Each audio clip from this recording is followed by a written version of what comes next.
hadalkaada muxuu ku socdaa caawa waxaan diyaar u ahay raggii dhumiyey sharafta beesha gaal jecel raggii dhumiyey ayaan rabaa in aan sida ay ayagu facebooka wax u dhigeen si ka bedelan oo lala yaabay caalamkoo dhan la yaaba in aan u dhiga insha allah biidnillaahi kariim la socdo nin muslim ah dad bilaadan ee ma gubo waxaan rabaa murtidiinta ee dhaqanka gaalada bilowdiyo dadka gubaysa ayaan rabaa in aan ka soo hooyo guulo badan hadduu guulo igu samabo bilaahi tawfiiq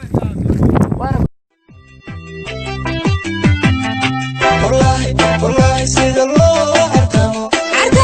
بالله عدو لو بالكيلو والله سيد الله عرتمو بالله عدو لو بالكيلو أنا بوك وحن بحنا دادو ما ليس شدو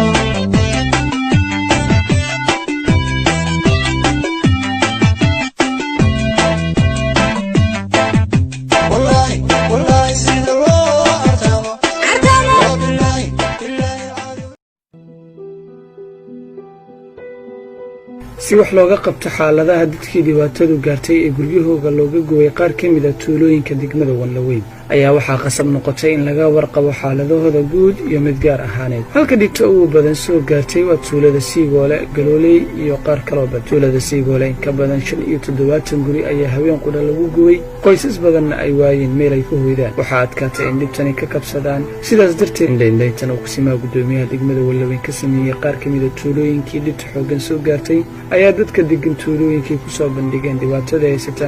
si ay wax ugu qabtaan dawladda federaalka Soomaaliya maamul goboleedka Koonfur Galbeed Soomaaliya iyo hay'adaha gargaarka waxay dawladda ka codsaday inay gacan ku siiso dib u dhiska guryahooda rabbi oo dhibaato waa dheed ina ilaahay ni dheed Soomaali iskidi oo dhan 75 guri amal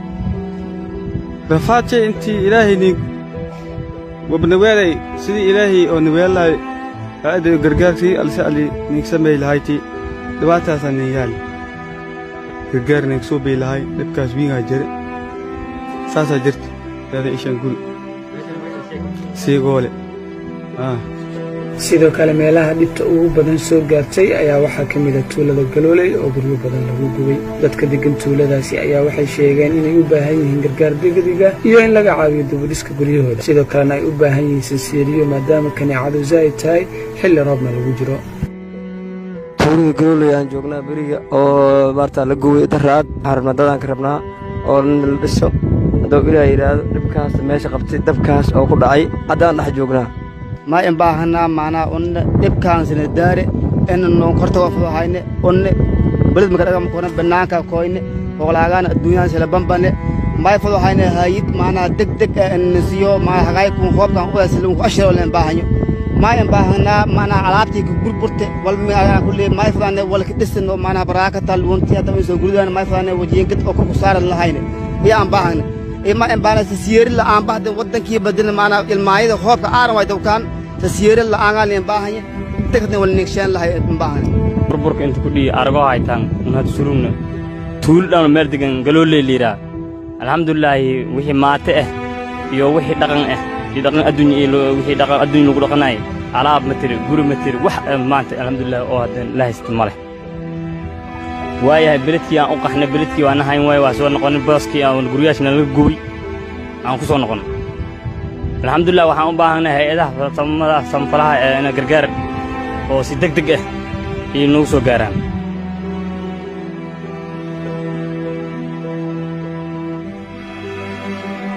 ugu dambeyntiina kusimaha gudoomiyaha degmada Wanlaweyn mudane Maxamed Cabdilaahi Foosta ayaa ka codsaday dawladda federaalka iyo dawlad goboleedka Koonfur Galbeed Soomaaliya iyo hay'adaha gargaarka inay si dhaqsi ugu jawaabaan ayna mas'uuliyad ka saaran tahay sidii wax looga qaban lahaa dhibaatadani wuxuu kale gudoomiyuhu baaq u diray shacabka wax haysta ay ku dhaqan degmada Wanlaweyn inay iyaguna kaalin wax ka qaataan maanta waxaan soo ilaalinay tuulooyinkii dhibaatada ku dhacay sida tuulada Siigoole Galooley Eerika hadda waxaan dhex taaganahay tuulada Siigoole ee laga gubay ilaa 65 guri oo ay qayb ka ahayd mashaqadii oo bilowgii bishii Abriil ee 2020 ka dhacday degmada Wanlaweyn dadka kolley wax naf dhintay hadda uma jeedno laakiin haraadiga ayaa sii muuqda oo guryihii la gubay hantidii la gubay waa sii muuqataa marka alxamdulillah dhammaan hay-adaha caalamka oo dowladda koonfur galbeed dowladda federaalka soomaaliya waxaan ka codsanaynaa in tuulooyinkan dhibaatada ay ku dhacday sida ugu dhaqsiba in gacan lala soo gaaro tuulada siigoole waxaa ku dhaca hoyla-aan waay guryihiyaa laga gubay badarkii waa laga gubay wax alle wixii sanadkan tacbadeen oo sisin ahay digir ahay waa laga gubay sidaa daraaddeed hay-adaha caalamiga waxaan ka codsanaynaa inay si gacan bani aadamnimo lala soo gaaro oo madaxweynaha maamul goboleedka koonfur galbeed madaxweyne cabdicasiis madaxweynaha jumhuuriyadda federaalka madaxweyne maxamed cabdullaahi farmaajo waxaan leenahay dadkan idinka ayaa ka mas-uula wixii dhacay waa dhaceen sida ugu dhaqsiyaha badan inaad noo amartaan hay-adaha gargaarka iyo cid kasta ee wax haysata dadka ku dhaqan degmada Wallaweyn waxaan leenahay kuwiinaan wax haysta isu kaalmeeya ilaahay waa idin kaalmeeya isu kaalmeeya annagana insha Allah waan dhex taagnaan doonaa gacantaan ku sii haynaynaa mana ka dhaxbaxayna wixii khasaare gaarana insha Allah gacan ka geysanaan jecelnahay marka maantana waxaa soo kuma koowaad mar labaad soo salaanay walaalaheen heer Siigoole waxaa ceeb nala naqatay inaan ka maqnaano Cabdi Qani Maxamed Xasan